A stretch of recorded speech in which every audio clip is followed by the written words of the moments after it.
बिस्मिल्लाहिर्रहमानिर्रहीम। अस्सलाम वालेकुम डियर स्टूडेंट्स, वेलकम टू वी यू रोकी।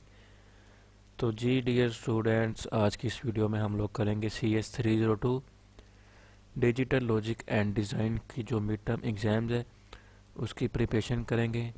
हम इम्पोर्टेंट MCQs देखेंगे जो मिड टर्म में आएंगे, और ये जो लेक्चर्स हैं हमारे हैंडआउट्स हैं लेक्चर वाइज, तो इनको हम देखेंगे। तो स्टार्ट करते हैं अपनी आज की वीडियो। सबसे पहले हमारे पास है, इसको थोड़ा बड़ा करते हैं कि आपको क्लियर नज़र आए। क्वेश्चन नंबर 1 हमारे पास है, two's complement of any binary number can be calculated by. कि वो कह रहे हैं कि टूज कॉम्प्लीमेंट अगर हमने किसी भी बाइनरी नंबर का लेना हो तो उसको कैसे कैलकुलेट करते हैं। तो इसका जो राइट आंसर है वो ऑप्शन बी है, adding one to one's complement. इसका मैं आपको हैंडआउट से क्लियर भी करवा देता हूँ।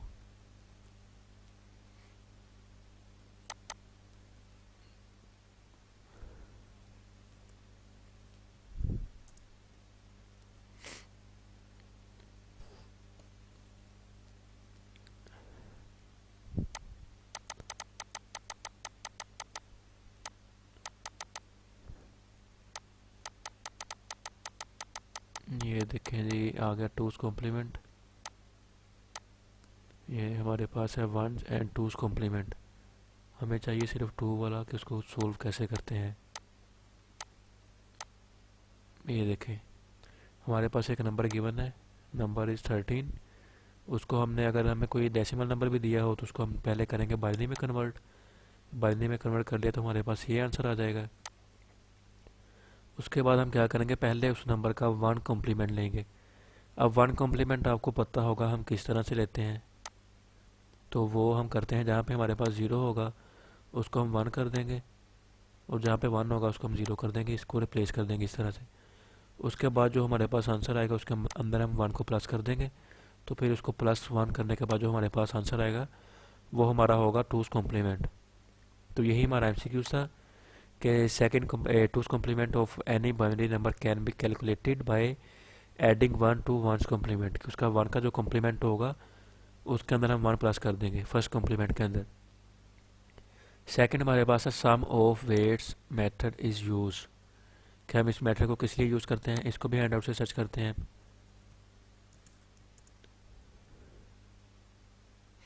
ये देखिए हमारे पास आ गया सम ऑफ वेट्स मेथड। तो ये यहाँ पे लिखा हुआ था, sum of weights method require mental arithmetic and is a quick way of converting small decimal number into binary system. यानी कि with practice large decimal number can be converted into binary equivalent. यानी कि ये सम of weight method एक ऐसा method है जिससे हम किसी भी नंबर को, किसी भी डेसिमल नंबर को बाइनरी में कन्वर्ट कर सकते हैं। तो इसलिए जब हमारा जो राइट आंसर होगा वो ऑप्शन ए होगा, to convert from one number system to another. हम किसी भी नंबर सिस्टम से किसी दूसरे नंबर सिस्टम में जाना चाहते हैं तो उसको, उसके लिए हम सम ऑफ वेट मेथड जो उसको यूज़ करेंगे। उसके बाद हमारे पास आता है complement of a variable is always. कि जो किसी भी वेरिएबल का कॉम्प्लीमेंट होता है वो क्या होता है। तो इसका जो ऑप्शन सी है ये राइट है, the inverse of the variable correct. ठीक है, ये आगे करेक्ट आंसर लिखा था वही सेव हो गया मुझसे। तो इसका जो राइट आंसर है वो है the inverse of the variable. Complement क्या होता है किसी भी वेरिएबल का, फर्ज करें हमारे पास वैल्यू है 0 1। अब इसका कॉम्प्लीमेंट क्या होगा, वो 1 0 होगा। तो यानी कि ये इसका इन्वर्स है ना, 0 की जगह 1 आ गया, 1 की जगह 0 आ गया। तो ये हमारा इन्वर्स हो जाएगा। इसी तरह अगर हम देखें हमारे पास हो 0 0 1 0, इसका कॉम्प्लीमेंट हमारे पास क्या आएगा, 0 की जगह पे आ गया 1, 1 की फिर 0 की जगह आ गया 1, 1 की जगह आ गया 0, और फिर 0 की जगह आ गया 1। ये इसका हो गया फर्स्ट कॉम्प्लीमेंट। अगर हमें कहें कि इसका सेकंड कॉम्प्लीमेंट लेना है, फिर हम इसके अंदर 1 में प्लस कर देंगे इस तरह से। तो ये हमारा 1 और 1 1 हो जाएगा, यहाँ पर 1 आ जाएगा, एक 1 आगे चला जाएगा, ये 1 इधर आ गया, फिर वो 1 और ये लास्ट वाला 1। तो ये हमारा सेकंड कॉम्प्लीमेंट होगा। नेक्स्ट हमारे पास क्वेश्चन नंबर 4 है, the difference of 1 1 1 minus 0 0 1 equal. अब हमने 1 1 1 हमारे पास 3 बार है, इसके अंदर से हमने माइनस करना है 0 0 1 को। तो वो पूछने कि इसका डिफरेंस क्या आएगा हमारे पास। तो इसका जो ऑप्शन डी है ये हमारे पास करेक्ट आंसर है, 110। ठीक है, हम 1 से 1 को निकाल देंगे तो 0 आ जाएगा। 1 से 0 निकाला तो 1 आ गया, 1 से फिर 0 निकाला तो 1 आ गया। तो ऑप्शन डी जो हमारे पास है वो राइट आंसर होगा इसका। नेक्स्ट हमारे पास है the unsigned binary representation can only represent positive binary number. इसका ऑप्शन ए है ट्रू, ऑप्शन बी है फॉल्स। तो ये हमारे पास ट्रू स्टेटमेंट है। ये भी मैं आपको हैंडआउट से क्लियर करवाता हूँ। Unsigned binary number digital system not only handle positive number but both positive and negative. In decimal number system positive number are identified by positive and negative. ये वहाँ से नहीं मिलेगा, ये वाला हमें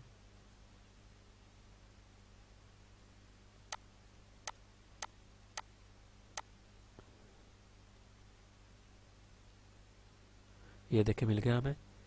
3 different type of binary representation have been discussed. The unsigned binary representation can only represent positive binary number। यानी कि जब हमारा ये पॉजिटिव बाइनरी नंबर होता है ये सिर्फ उसको ही रिप्रेजेंट करवाता है, तो इसलिए ये हमारी जो स्टेटमेंट होगी ये ट्रू स्टेटमेंट होगी। उसके बाद हमारे पास है which of the following rule states that if one input of AND gate is always one the output is equal to other input. यानी कि कौन सा ऐसा रूल है जो स्टेट करता है कि जो one input of AND gate is always one, कि कब जो एंड गेट की इनपुट है वो ऑलवेज वन रहेगी। तो इसका राइट आंसर है option C, A dot A is equal to A. ठीक है, ये भी आपके हैंडआउट्स में है, इसको भी आप वहाँ से क्लियर कर सकते हैं। तो उसके बाद नेक्स्ट हमारे पास है question number 7, which of the number is not representative of hexadecimal system. अब हेक्साडेसिमल नंबर सिस्टम में आपको पता है कि 1 2 3 4 भी आता है, ये भी उसके अंदर आएगा। उसके बाद ए बी सी डी, हमें पता है कि हम 9 तक लिखते हैं उसको ऐसे ही, फिर 10 को ए लिखते हैं, फिर 11 को बी, जो सी है वो 12 हो गया, डी हमारा हो गया 13। 1010 ये भी उसके अंदर आ जाएगा क्योंकि वो 1 से लेकर 16 तक होता है हमारा हेक्साडेसिमल। उसके बाद डी ई एफ एच। अब यहाँ पे देखें हमारा ये 10 था, 11 12 13, फिर 14 15 और 16। हमारा जो एच है यहाँ पे वो हमारा कहीं भी नहीं आएगा, यानी कि हेक्साडेसिमल की जो नोटेशन है वो हमारी 0 से लेके वो एफ तक आएगी, एच उसके अंदर नहीं आएगा। तो इसीलिए जो हमारा ऑप्शन डी होगा वो इसका राइट आंसर होगा कि ये उसके अंदर रिप्रेजेंट नहीं करेगा। उसके बाद हमारे पास है which of the following is not a valid rule of Boolean algebra. अब हम देखते हैं रूल्स ऑफ बूलियन अलजबरा। ये देखें जी, रूल्स ऑफ बूलियन अलजबरा हमारे पास है A is equal to A plus 1 is equal to 1। अब ये देखें, सबसे पहले हम देखते हैं A plus 1 is equal to 1, ये हमारा रूल है। उसके बाद हमारे पास है ए प्लस 0 भी 0 ए है, A plus 0 is equal to A, ये भी हमारा हो गया। उसके बाद हमारे पास बाकी बचते हैं दो, एक A is equal to A bar, double A is equal to A. अब यहाँ पे देखें हमारे पास A dot A is equal to A, ये भी उसका रूल है। तो हमारे पास क्या बचता है लास्ट में, ए इज इक्वल टू ए बार, ये हमारा रूल ऑफ बूलियन अलजबरा नहीं है। तो ऑप्शन ए इसका जो करेक्ट आंसर होगा। उसके बाद है in the binary number 10011 the weight of the most significant digit is, कि जो मोस्ट सिग्निफिकेंट डिजिट है उसका जो है वेट क्या होगा, तो वो होगा 2⁴। ठीक है, तो ऑप्शन ए इसका राइट आंसर होगा। उसके बाद नेक्स्ट हमारे पास है the binary value 101010 is equivalent to decimal. तो ये डेसिमल में किसके इक्वल है, तो हमने इसको कैसे कन्वर्ट करना है, डेसिमल के अंदर हम लिखेंगे 1 + 2, नहीं सॉरी 1 × 2 लिखेंगे। हमें पता है कि जो बाइनरी की जो बेस है वो 2 होती है, इसलिए हम यहाँ पे 2 लिखेंगे। पहले लिखेंगे हम 1 × 2, उसके बाद हम प्लस कर देंगे 0 × 2, ये 0 × 2 आ गया। उसके बाद नेक्स्ट इसी तरह से लिखते रहेंगे, इधर से शुरू करेंगे हम, पहले 1 आया, फिर 0, फिर 1, फिर 0, फिर 1, फिर 1, फिर 0। फिर हम क्या करेंगे, जो 2 होगा ना ये लास्ट वाला 0 के साथ, वहाँ से हम लिखनी शुरू करेंगे इसकी पावर। लास्ट वाले की हम 0 लिखेंगे, उससे पीछे वाले की 1 लिखेंगे, उससे पीछे वाले की 2 लिखेंगे, उससे पीछे 3 लिखेंगे, इसी तरह चलते आएंगे। इसकी 0 होगी 1 2 3 4 5 6, ये 6 तक हमारा चलता आएगा, ठीक है। उसके बाद हमने इसको क्या करना है, सिंपली हमने इसको सोल्व करना है, सिंप्लीफाई करना है, पावर को सोल्व करके उसको मल्टीप्लाई करना है, फिर इन दोनों का इस तरह, फिर जो आंसर आएगा सबका उसको आपस में ऐड कर देना है, तो हमारे पास फाइनल आंसर आ जाएगा जो कि हमारे पास 86 है। 86 इज़ राइट आंसर।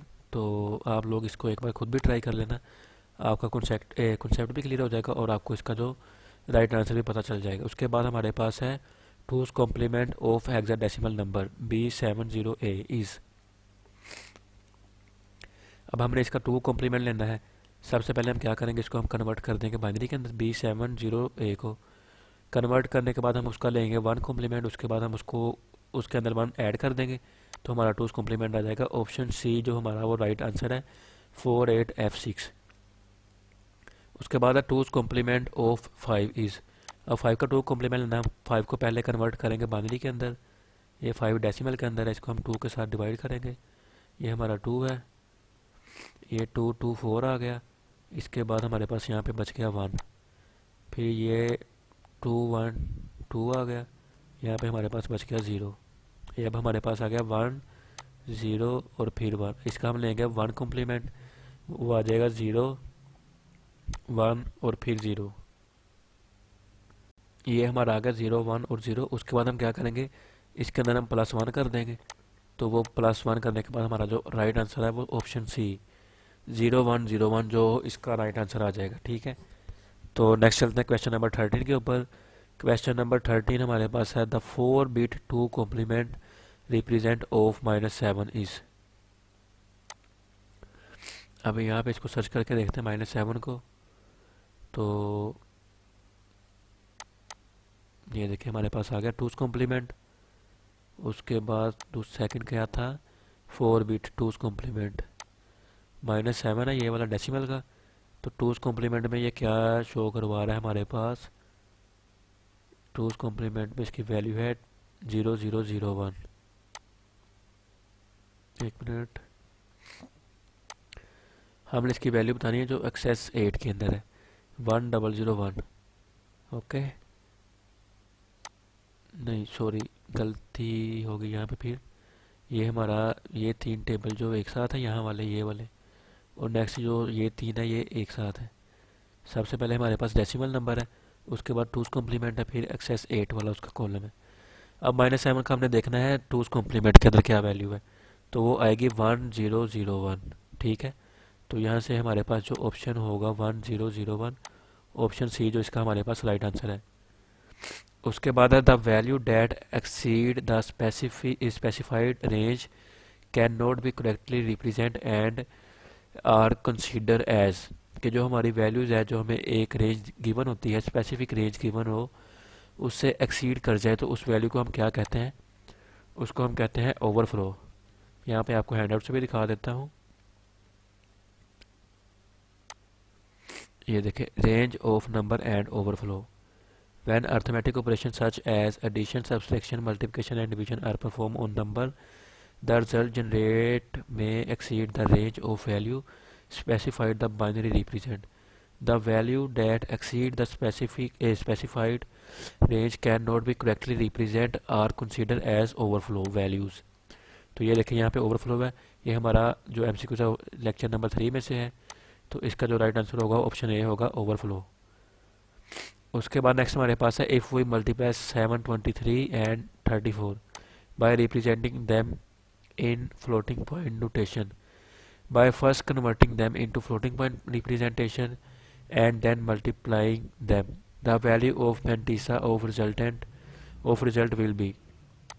तो इसका जो ऑप्शन ए है वो इसका राइट आंसर होगा। अगर इसको हम सोल्व करेंगे तो हमारा काफ़ी टाइम उसके ऊपर लग जाएगा, तो इसलिए आप लोगों ने इसको देख लेना। ये भी लेक्चर नंबर 3 के अंदर ही होगा हमारा जो मेंटिसा वाला है ना।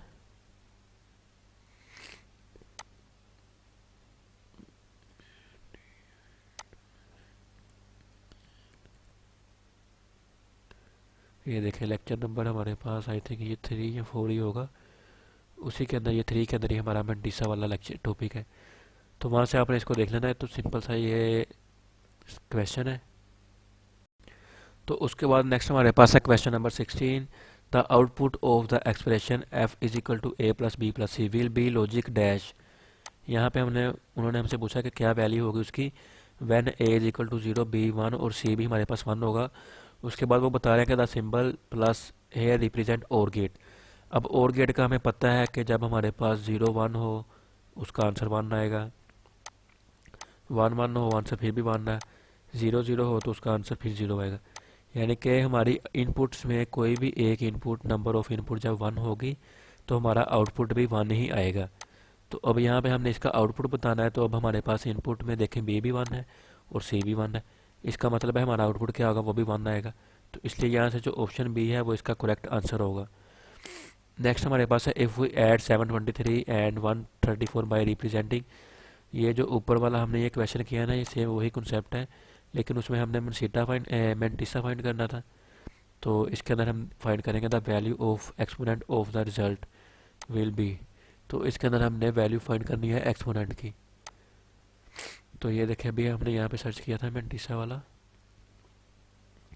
यहाँ से मैं आपको एक दफ़ा दिखा देता हूँ इसका जो है एक्सपोनेंट। अब ये देखें ये 3 लाइनें हैं, आपने इसको अच्छे से याद रखना है। तो पहले ही हमारे पास है the single sign S bit represent the sign of the number. अगर हमारे पास नंबर 0 होगा तो पॉजिटिव होगा, 1 होगा तो नेगेटिव होगा। ठीक है, ये हमारा आएगा साइन बिट। उसके बाद एक्सपोनेंट हमारा क्या होता है, exponent 8 bit represent the exponent. जो हमारे पास पहली एक बिट को छोड़ के उसके बाद जो हमारे पास 8 बिट होंगी ना, वो हमारा एक्सपोनेंट आएगा। तो उसके बाद है the mantissa 23 bit represent the magnitude of the number. अगर हमारे पास हो ना 32 बिट का कोई भी नंबर, उसके अंदर पहला जो हमारा एक होगा साइन वो होगा साइन बिट, सिंगल साइन। उसके बाद जो 8 बिट होंगे वो हमारे एक्सपोनेंट। उसके बाद रिमेनिंग जो बचेंगे 23 वो हमारा मैंटिसा होगा। तो इसी तरह हमने इसको सोल्व कर लेना है। तो ये देखें जैसे यहाँ पे ये फिल किया उन्होंने, इससे आपने वो अपना कंसेप्ट क्लियर करना है। उसके बाद यहाँ से हम एक्सपोनेंट की वैल्यू निकालेंगे, वो हमारे पास 2 आ जाएगी। तो इसी तरह इसके अंदर मैंटिसा की वैल्यू निकालेंगे तो हमारे पास 24.582 आ जाएगी। उसके बाद नेक्स्ट हमारे पास है in ANSI I E standard 754 mantissa is represent by dash bit. इसको सर्च करके देखते हैं हैंडआउट से।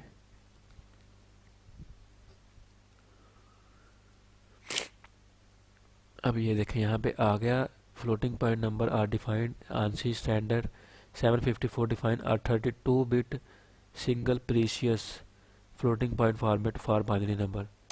तो इसका जो राइट आंसर है वो हमारे पास है 32।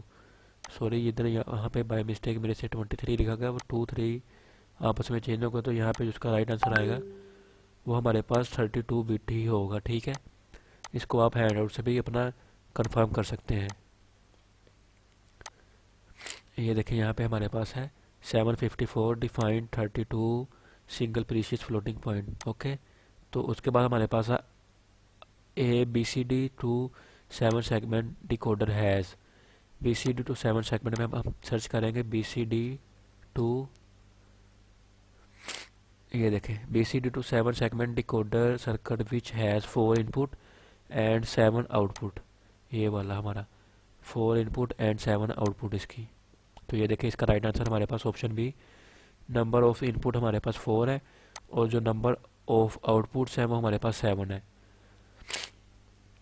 उसके बाद नेक्स्ट हमारे पास है question number 20 the decimal 8 is represented as dash using gray code.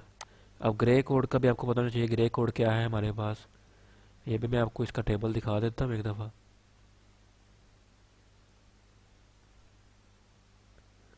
इसके नेक्स्ट लेक्चर में होगा, नेक्स्ट पेज में, बल्कि वहाँ से आपको दिखा देता हूँ।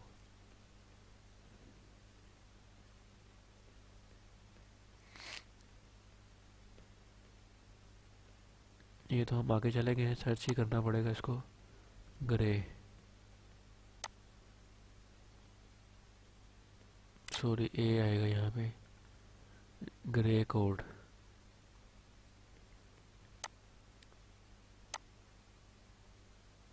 ये देखिए ग्रे कोड आ गया हमारे पास। इसका टेबल दिखाता हूँ आप लोगों को यहाँ से।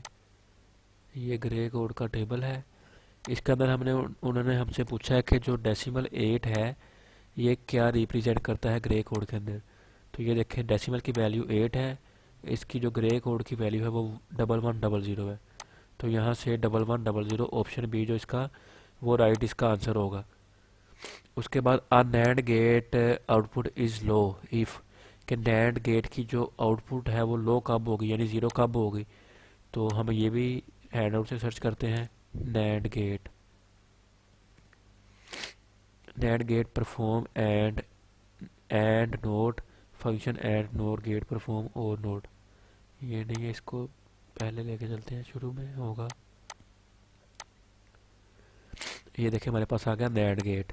The NAND gate perform a function that is equivalent to the function performed by the combination of AND gate and a NOT gate. उसके बाद ये देखें a NAND gate has multiple input and a single output. Most commonly use NAND gate are two input NAND gate. A NAND gate is represent by the symbol. उसके बाद है the NOT gate connected at the output. उसके बाद यहाँ पे इसका होगा वो वाला भी।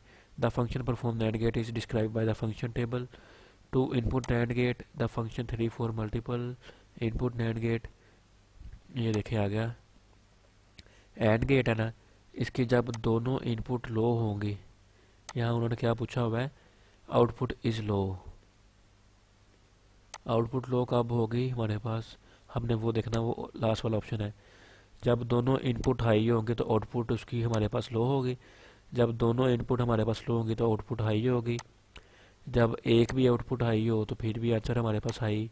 इधर भी एक हाई है ये वाला, तो इधर भी हाई आ गया।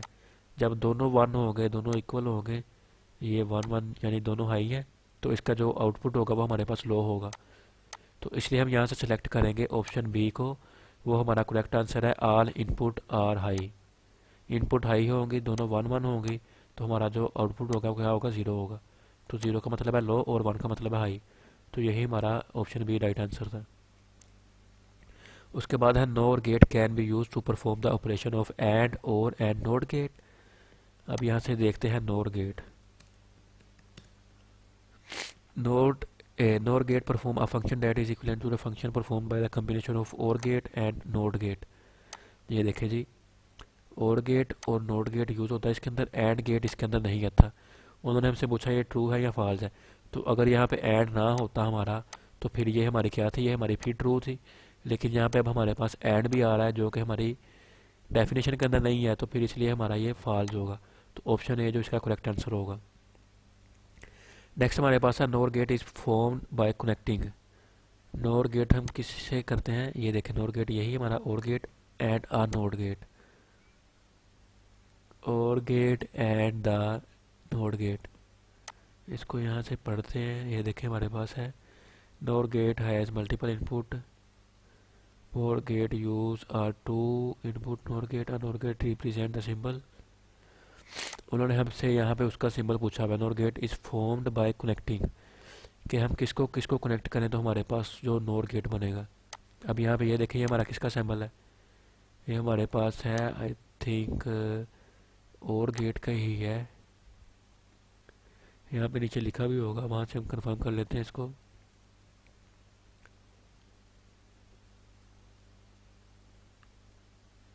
नेक्स्ट नहीं है, इधर ही होगा। The function perform by NOR gate describe the function table of two NOR input NOR gate. तो NOR gate is similar,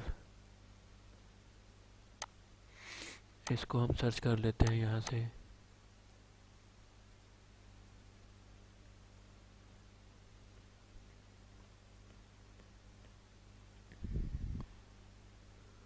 NOR gate is also universal NOR gate, ये कॉम्बिनेशन परफॉर्म।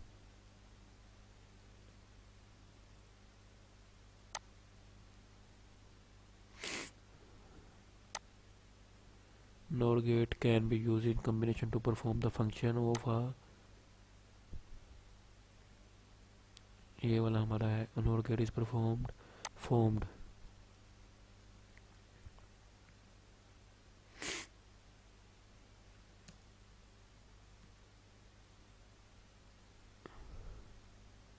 तो इसका आप लोग ये हैंड आउट से confirm कर लेना।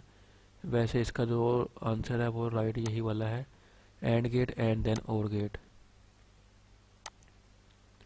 ठीक है, उसके बाद नेक्स्ट हम चलते हैं अपने नेक्स्ट क्वेश्चन की तरफ।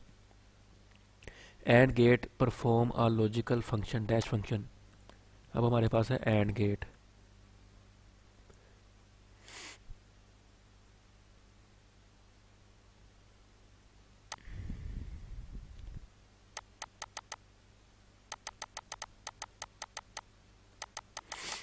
अब यहाँ से हम इसको ढूंढते हैं एंड गेट को, एंड गेट की डेफिनेशन को।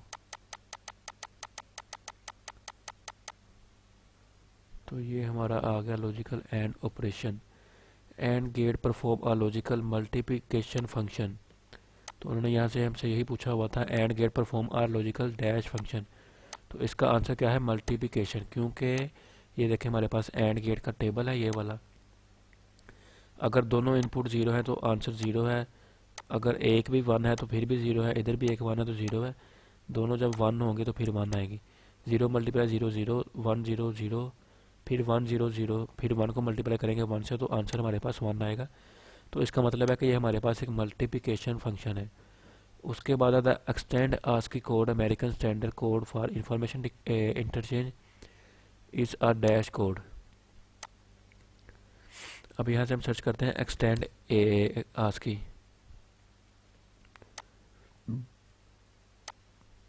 एक्सटेंडेड।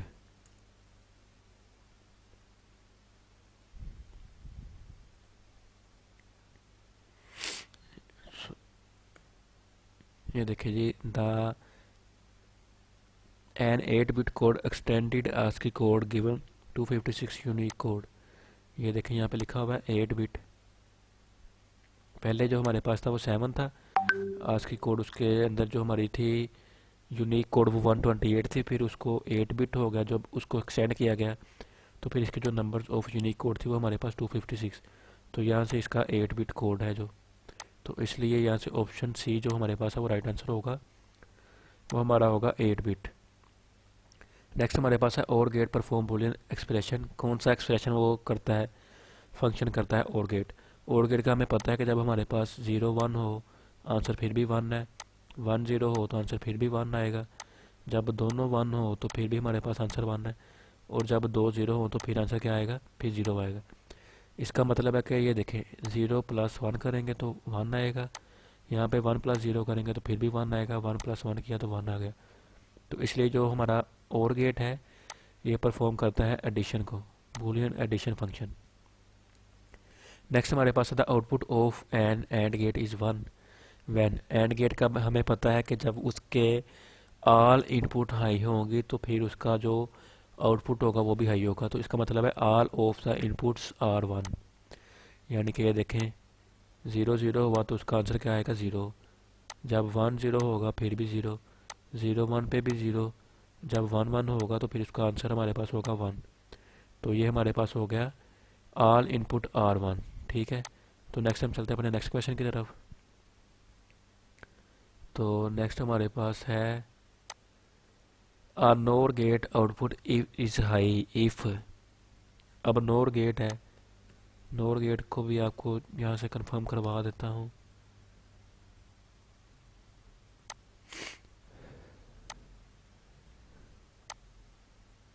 ये देखें नोर गेट आ गया, ये नोर गेट का है टेबल। इसके अंदर देखें जब दोनों ज़ीरो हैं तो वन है, दोनों वन है तो फिर ज़ीरो है, जब दोनों डिफरेंट है तो फिर भी हमारे पास ज़ीरो ही है। यहाँ पे उन्होंने पूछा हुआ है हमारे पास NOR gate output is high, high का है वन, जब उसकी जो दोनों इनपुट वो लो होंगी तो वो हाई होगा। All inputs are low, then हमारे पास जो क्या होगा, नोर गेट का जो आउटपुट होगा वो हाई होगा। उसके बाद है one advantages T T L has over C MOS in that T T L is. कि यहाँ से कौन सा इसका जो एडवांटेजेस है, not sensitive to electronic discharge.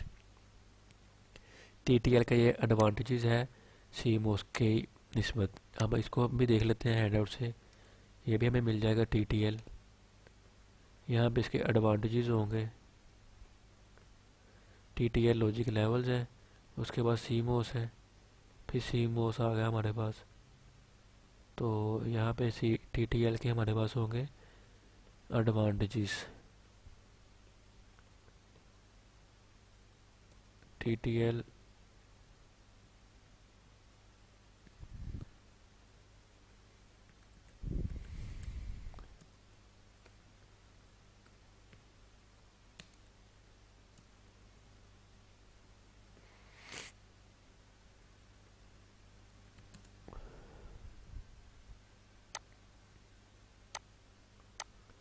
यहाँ से इसको ढूंढते हैं। अब इसके जो एडवांटेजेस है टीटीएल के वो हमें कहाँ से मिलेंगे।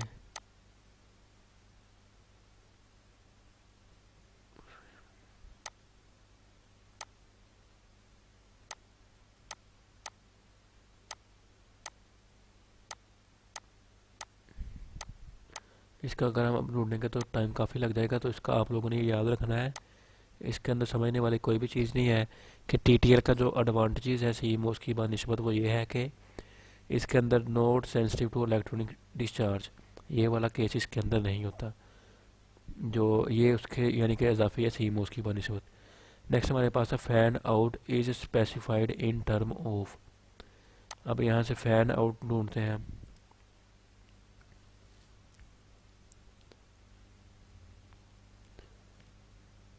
ये देखें fan out and loading the fan out of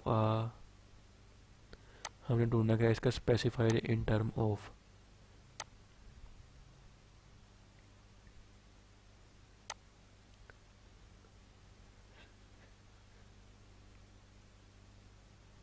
ये देखें जी, fan out is specified in term of unit loads. तो ये हमारे पास है ऑप्शन डी, इसका राइट आंसर है unit loads. Fan out is specified in term of unit loads. Next हमारे पास है generally the power dissipations of dash device remain constant throughout their operations. तो इसका जो राइट आंसर है वो टीटीएल है। नेक्स्ट हमारे पास जितने भी हमारे एमसीक्यूज है उसको हम हैंड आउट्स के बगैर करेंगे। पहले 30 हमने जो किए हैंड आउट्स मैंने आपको वेरीफाई भी करवा दिए हैं कि जो इसके आंसर लगे हुए हैं वो ऑलमोस्ट तकरीबन ठीक है, सारे तकरीबन ठीक है, कोई एक आधा गलत हुआ होगा, वो भी कोई गलती टाइपिंग एरर हो गई होगी।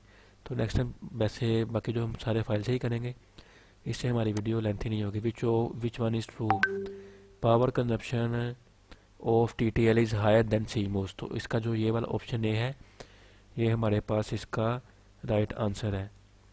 उसके बाद नेक्स्ट हम चलते हैं अपने क्वेश्चन नेक्स्ट की तरफ, 33 की तरफ।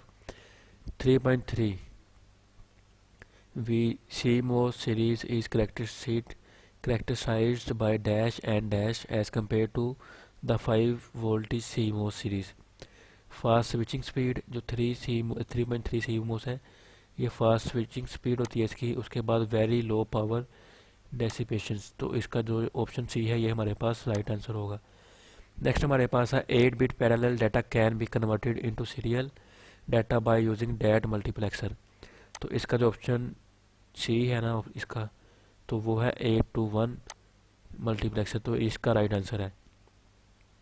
नेक्स्ट हमारे पास है a logic circuit with an output X is equal to A bar B C plus A B bar consist of 2 AND gate 1 OR gate 2 inverters.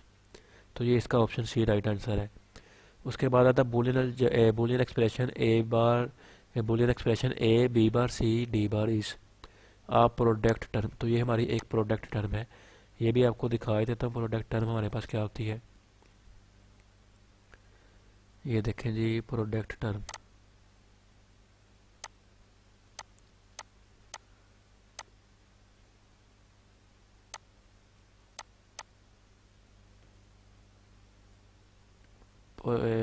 यहाँ से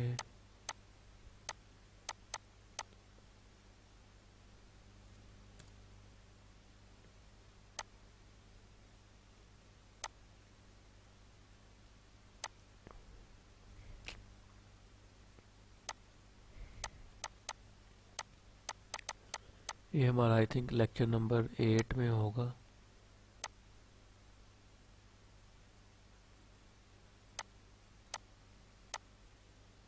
ये हमारी आएगी प्रोडक्ट टर्म। इसकी सिर्फ आपको एक्सप्रेशन दिखाना था आपको इम्प्लीमेंटिंग।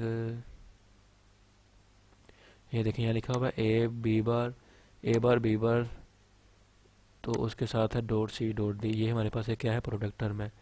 तो इसी तरह हमारे पास ये भी एक एक्सप्रेशन गिवन है जो कि आपस में मल्टीप्लाई हो रहा है, तो इसलिए ये हमारी प्रोडक्ट टर्म होगी। उसके बाद नेक्स्ट हमारे पास है the Boolean expression X is equal to A B plus C D represent. ये क्या रिप्रेजेंट करवा रहा है, 2 AND gate OR gate together. ठीक है, एंड गेट के साथ और गेट लगेगा इसके अंदर। टू एंड गेट कैसे, ये पहले ए और बी है ना हमारे पास, इनको हम आपस में मिलाएंगे तो हमारे पास एक एंड गेट लग जाएगा इस तरह से। तो उसके ए इधर आ जाएगा, बी इधर आ जाएगा, एक उसकी आउटपुट आएगी। फिर दूसरा इस तरह से हमारे पास आएगा एक सी और डी, उसका भी इधर सी आ जाएगा, इधर डी आ जाएगा, उसका भी एक होगा हमारे पास आउटपुट। फिर ये सेंटर में जो हमारे पास प्लस है ना, ये हमें पता है कि और गेट होता है, फिर हम इन दोनों को अटैच कर देंगे एक और गेट के साथ। तो ये हमारा इस तरह से एक बन जाएगा डायग्राम, हमारी फाइनल जो एक आउटपुट आ जाएगी। तो इसके अंदर हमारे दो एंड गेट यूज़ होंगे, ये भी एंड गेट और ये भी एंड गेट होगा हमारा, और ये हमारा होगा और गेट। नेक्स्ट हमारे पास the expression dash is an example of commutative law for multiplication. हम सर्च करते हैं कम्यूटेटिव लॉ, तो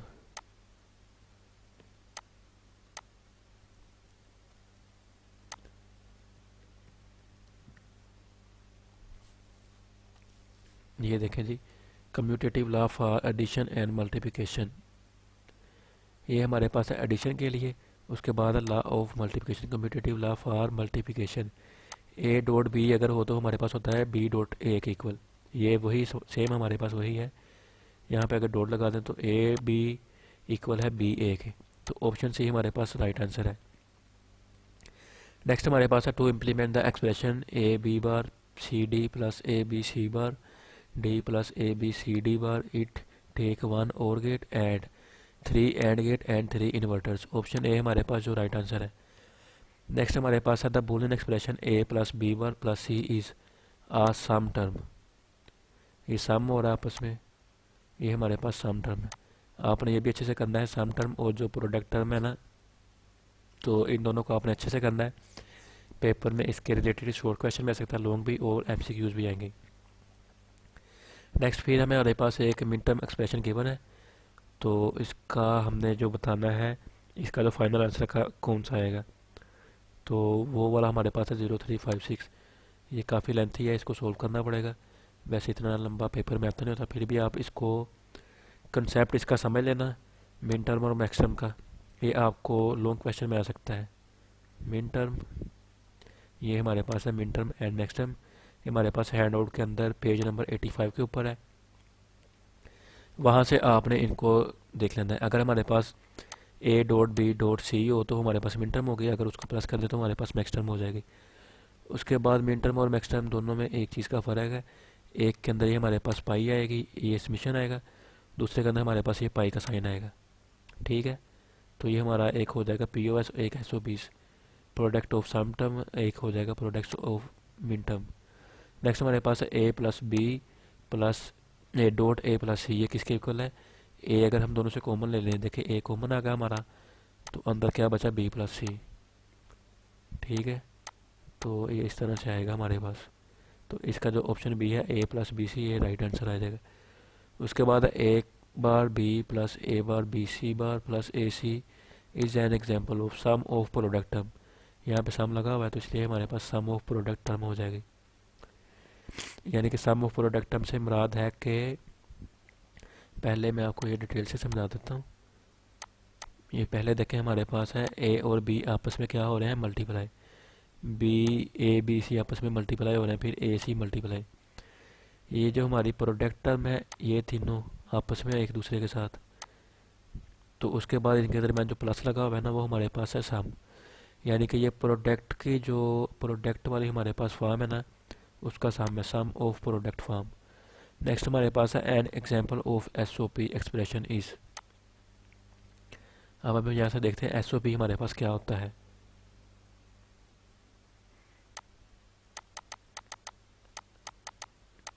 ये देखिए standard S O P form, standard S O P form has product term that have all the variable in the domain of the expression S O P. इसके अंदर दो इस तरह से मल्टीप्लाई होकर फिर आपस में प्लस होते हैं। ये वाली सॉरी, ये हमारी जो है स्टैंडर्ड एस ओ पी नहीं है। एस ओ पी की एग्जांपल है हमारे पास, ये देखें, ये नीचे सारी उसकी एग्जांपल दी हुई है, आपने इनको देख लेना अच्छे से। यहाँ से हमारे पास जो A bar B plus A C bar plus A bar A B bar C, ये राइट आंसर होगा। उसके बाद determine the value of A B C and D that make the sum of the term sum term A plus A bar B plus C equal to zero. अब यहाँ से हम B select करेंगे, option B, क्योंकि अब देखें हमारे पास ए का बार है, यहाँ पे 1 होगा, उसका बार लेंगे वो 0 आ जाएगा। फिर इसको प्लस करेंगे हम, बी 0 है, बी 0 आ गया। उसके बाद हमारे पास सी 1 है, उसका बार लिया तो वो भी 0 हो गया। फिर डी की हमारे पास वैल्यू क्या है, 0 है। तो जब इन सबको प्लस करेंगे हमारे पास फाइनल आंसर क्या आएगा, 0। तो हमें उन्होंने क्या कहा था, इक्वल टू 0 होना चाहिए। नेक्स्ट हमारे पास the binary value of 1010 is converted into product term A bar B C bar D. तो ये हमारे पास फॉल्स आएगी। प्रोडक्ट टर्म के अंदर हमारे पास क्या होता है, ये दिखा दूँ आपको यहाँ से एक बार फिर।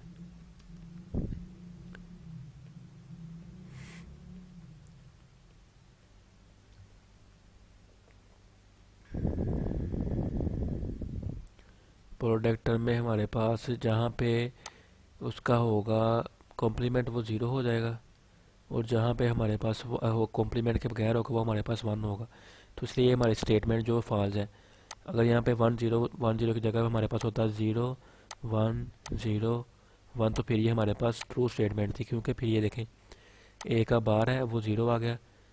फर्ज करें हमारे पास चारों की वैल्यू 1 1 है, ए का 1 है, उसका बार लिया तो हमारे पास 0 हो गया। बी 1 है वो 1 ही आ जाएगा, सी 1 है, उसका बार लिया वो भी 0 हो गया। डी हमारे पास 1। नेक्स्ट हमारे पास है the Boolean expression A plus B C equal A plus B C. ये नेक्स्ट हमने ऊपर थोड़ी देर पहले ऊपर देखा है, ए प्लस बी सी है ना, जो वहाँ पे हमारे पास ये क्वेश्चन था, ए प्लस बी इंटू ए प्लस सी, ये किसके इक्वल होता है, ये इसके इक्वल होता है ए प्लस बी सी के। ये अब उसका ही उलट एम सी क्यू से हमारे पास आ गया।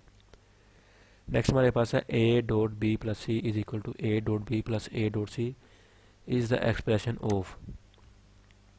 ये हमारे पास है डिस्ट्रीब्यूटिव ला, डिस्ट्रीब्यूटिव।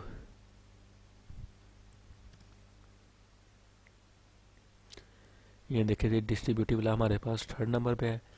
इसको हम अभी चेक कर लेते हैं, A plus A dot B plus C, फिर A dot B A dot C, ये वाला हमारा कहाँ गया, ये वाला। तो ये हमारा होगा डिस्ट्रीब्यूटिव वाला। नेक्स्ट हमारे पास है according to De Morgan theorem A plus B plus C whole का जो कॉम्प्लीमेंट है किसके इक्वल होता है। हम ब्रैकेट को ओपन कर देंगे तो ए का कॉम्प्लीमेंट अलग, बी का कॉम्प्लीमेंट अलग, सी का कॉम्प्लीमेंट अलग, according to De Morgan theorem. ये हमारा राइट आंसर है इसका। नेक्स्ट हमारे पास है high level noise margin of CMOS 5 volt series circuit. हम यहाँ से सीमोस सर्च करते हैं।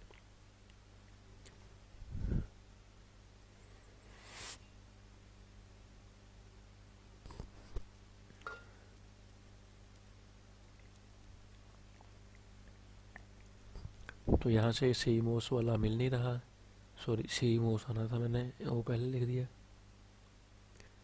हमने क्या चेक करना है, हाई लेवल नॉइस मार्जिन। इसी से अब सर्च कर लेते हैं हाई लेवल नॉइस। इसका हेड आउट सब नहीं मिल रहा, तो इसका आप लोगों ने याद रखना है कि हाई लेवल नॉइस मार्जिन है जो सी मोस 5 वोल्ट सीरीज सर्किट का, वो है 0.9 वोल्ट। 0.9 से देखते हैं शायद हमें कुछ मिल जाए।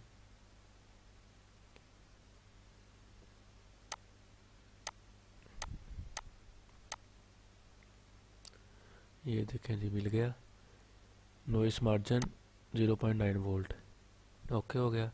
तो यही हमारा जो राइट आंसर था। तो ऑप्शन सी हमारे पास राइट आंसर होगा। उसके बाद हमारे पास A dot B dot C is equal to A dot B in dot C is an expression of, ये हमारे पास है एसोसिएटिव लॉ। नेक्स्ट हमारे पास है Karnaugh map is similar to the truth table because it present all the possible value of input variable and the resulting output of each other. तो ये हमारे पास ट्रू स्टेटमेंट है। ये लेक्चर नंबर 10 हमारा hand outs में है, उसके अंदर आपको ये मिल जाएगा। नेक्स्ट हमारे पास S O P expression is equal to 1 when 1 or more product term in the expression are equal to 1। तो फिर हमारा एस ओ पी जो 1 होगा। नेक्स्ट हमारे पास है द 3 वेरिएबल कार्निंग मैप के मैप है सेल फॉर मिन टर्म और मैक्स टर्म। तो 3 वेरिएबल के मैप के जो सेल्स हैं वो कितने होंगे, तो इसका एक फार्मूला है 2 की पावर जितनी भी आपके पास यहाँ पे कितने जितने भी वेरिएबल होंगे ना, हमने 2 की पावर वही लगा देनी है। अब 2 की पावर 3 हमारे पास आपको पता है 2 मल्टीप्लाई 2 मल्टीप्लाई 2, इसको 3 टाइम करना है हमने, तो अब 2 मल्टीप्लाई 2 हमारे पास 4 आ जाएगा, 4 को 2 से मल्टीप्लाई किया तो 8 आ गया। तो इसलिए ऑप्शन बी जो 8 इसका जो राइट आंसर होगा। नेक्स्ट हमारे पास ये सेम क्वेश्चन है, 4 वेरिएबल हो गए यहाँ पे, तो इसकी हम वैल्यू कर देंगे, इसकी पावर कर देंगे 4, तो ये हमारे पास 16 हो जाएगा। ऑप्शन डी इसका जो राइट आंसर है 16। ठीक है, ये इसका राइट आंसर हो गया। नेक्स्ट हमारे पास है on a Karnaugh map grouping the zeros proceeds a POS expression, POS mean product of sum term. 5 variable Karnaugh map, इसके कितने सेल होंगे, 2⁵ करेंगे हम, तो हमारे पास उसकी वैल्यू आ जाएगी जो कि 32 होगी। उसके बाद the binary number A is equal to 1100, B is equal to 1001 are applied to the input of a competitor, a comparator, what are the output level. हमने आउटपुट लेवल चेक करनी है, इसको हम अभी सर्च करते हैं।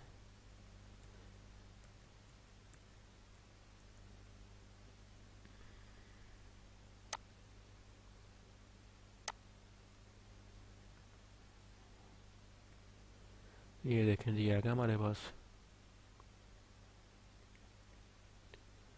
यहाँ से अब हमारे पास क्या वैल्यू है उनकी, ए हमारे पास है 1100, B 1001। तो यहाँ से आपने इसको रीड कर लेना एक दफ़ा से। ये आपका वो कंसेप्ट है कंपैरेटर वाला, तो इसी के अंदर ये देखें हमारे पास इनपुट हैं, 4 इनपुट हैं और उसके 3 आउटपुट आएंगे। 3 आउटपुट कौन से, पहला ए ग्रेटर देन बी से होगा, उसके बाद ए इक्वल बी की हो सकता है, या ए ग्रेटर यानी कि एक लेस होगा, एक ग्रेटर होगा और एक हमारे पास इक्वल होगा। तो यही हमारे पास एमसीक्यूज है। इसकी हमने वैल्यू बतानी, तो हमारे पास वैल्यू होगी, ए हमारा ग्रेटर होगा बी से, ए ग्रेटर बी जो होगा वो हमारे पास 1 होगा, फिर जब ए लेस होगा बी से तो वो हमारे पास 0 होगा, ए इक्वल टू बी होगा वो भी 0 होगा।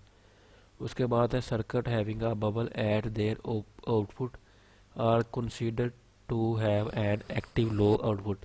तो इसका जो स्टेटमेंट है जो हमारे पास ये ट्रू है। किसी भी सर्किट के ऊपर अगर हम उसके ऊपर बबल लगा दें ऐसे उसके आउटपुट के ऊपर, ये फर्ज करें हमारे पास एक गेट है, इसकी ये आउटपुट है, यहाँ पे हम बबल लगा दें तो इसका मतलब है कि उसका हम बाहर लेंगे तो उसकी जो आउटपुट है वो लो हो जाएगी। नेक्स्ट हमारे पास है which gate is best use for as a basic comparator. तो इसका जो हमारे पास है वो एक्सक्लूसिव और गेट होगा। नेक्स्ट हमारे पास है फुल एडर हैज़, इसके हमने number of input and output बताने हैं। ये देखें जी, ये half adder and full adder आ गया, ये पहले हाफ है फिर फुल आ गया। Full adder describe in table, full adder has a 3 bit input and a 2 bit output. तो इसकी जो नंबर्स ऑफ इनपुट होगी वो हमारे पास 3 हो गए और आउटपुट जो हमारे पास होगी वो 2 होगी। Half adder logic circuit contain dash x और गेट। ये देखें जी, हाफ एडर अभी हमने यहाँ पे देखा था, तो यहाँ से इसको आपने रीड कर लेना है। इसके अंदर आपको वो मिल जाएगा कि जो इसका जो होगा ना, इसके अंदर एक्स और गेट होंगे वो 1 होगा। नेक्स्ट हमारे पास है half adder logic circuit contain 2 x और गेट, इसका फॉल्स है, ऑप्शन बी इसका राइट आंसर है। ये देखिए अभी हमने देखा है कि हाफ एडर जो है उसका जो होता है वो 1 एक्स और गेट होता है, यहाँ पे ये 2 आ गया तो इसलिए ये फॉल्स हो जाएंगे, अगर 1 होगा तो ये ट्रू होगा। उसके बाद नेक्स्ट हमारे पास है 2 bit competitor comparator circuit can be connected to form single 4 bit comparator. तो इसका जो ट्रू होगा ये वाला। उसके बाद है for a 3 to 8 decoder how many 2 to 4 decoder will be required. अब हम सर्च करते हैं 3 to 8। अब ये देखें जी हमारे पास आ गया 3 to 8 decoder is usually similar to the 2 to 4। हमने लेना है 3 to 8 और इसके साथ हमें चाहिए 3 to 8 के साथ 2 to 4।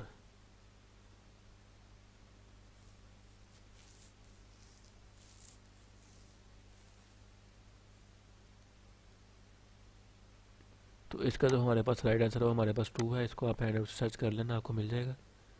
नेक्स्ट हमारे पास है the dash encoder is use as a keypad encoder. हम यहाँ से सर्च करते हैं की पैड, तो ये देखें आ गया डेसिमल टू बीसीडी इनकोडर। तो इसका जो BCD to decimal to BCD, एक मिनट,